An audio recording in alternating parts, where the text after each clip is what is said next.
Erik ten Hag did his best to feign ignorance, but the laughter in his voice rather gave the game away.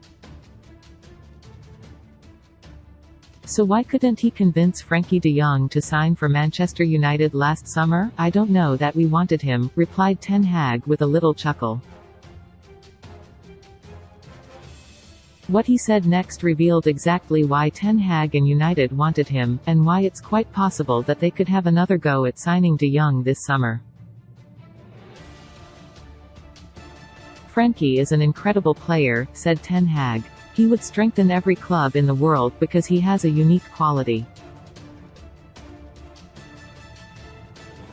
If you can get him in the squad, your team will be stronger. If things had worked out differently, de Jong could have been lining up as a United player this evening. An agreement was in place between the two clubs over a £63 million deal, but the Dutchman chose to stay with Barcelona, partly because he couldn't reach a compromise with the Catalan giants over £17 million in unpaid wages.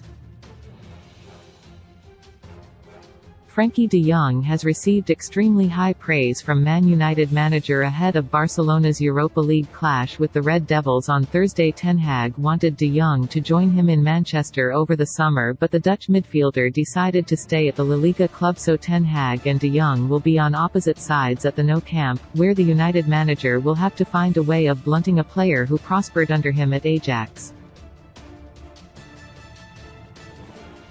We had a class in 2019 that was a team with a lot of fascination, added ten Hag.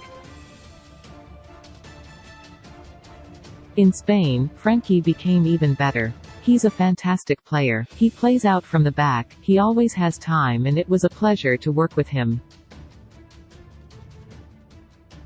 De Jong's decision to stay appears to have paid off. He is back in the team and playing some of his best football as Barca have gone to the top of La Liga after an unbeaten run of 12 games, including 11 wins.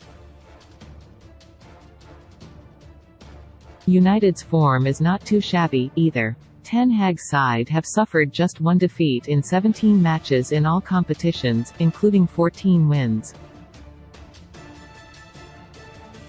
Which is why it's such a pity that the prize at stake here is a place in the last 16 of the Europa League. UEFA's preference for staggering the kick-offs in its secondary competition means that one of the greatest match-ups in football will get underway at the preposterously early time of 5:45 p.m. in the UK, a slot usually reserved for games in the darkest corners of Eastern Europe. Barcelona and us would have preferred to play this match in the final, said ten Hag. Both clubs have the ambition to be in the Champions League, and impact the Champions League to go beyond the group stage. But the reality is we are in the Europa League. Both clubs needed a reset, and we are both on a journey and going in the right direction. We're excited to face each other. Ten Hag, left, worked with de Jong, right, during a great period of success at Ajax. Dutchman de Jong, left, has been able to reignite his career at the Camp Nou this season. Barcelona manager Xavi, left, has now made de Jong, right, a key player in his midfield. Barca boss Xavi was more blunt, basing his argument on the fact that United ended up in the Europa League by finishing 6th in the Premier League last season, and Barcelona by dropping out of the Champions League after a disappointing group stage. At the end of the day, we are playing in the Europa League, he said. We don't deserve to be in the Champions League, and neither do they. Either way, there is no escaping the history around this fixture.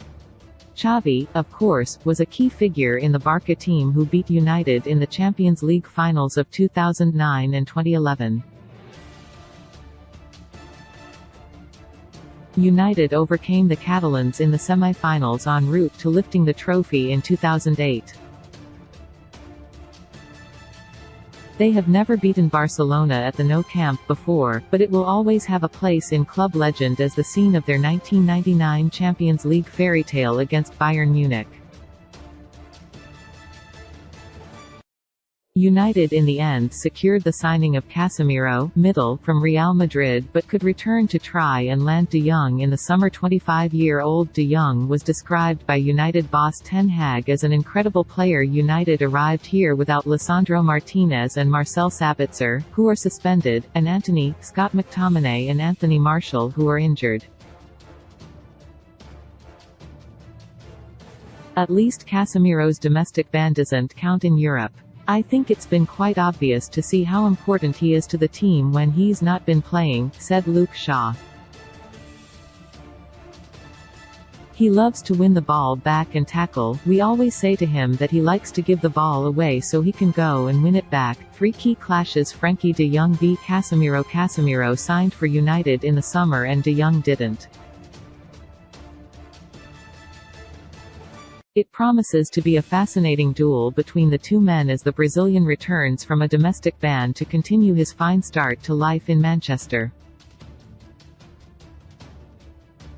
Robert Lewandowski v Rafael Varane. With Lisandro Martinez suspended, Varane will assume responsibility for marking Barca's 23-goal top scorer this season as the former Real Madrid defender faces his old rivals back at the Nou Camp.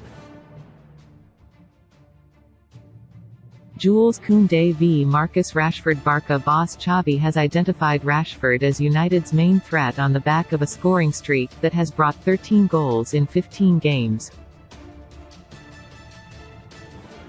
Koundé, who has played at right back for the Catalans in recent games, is tasked with stopping him.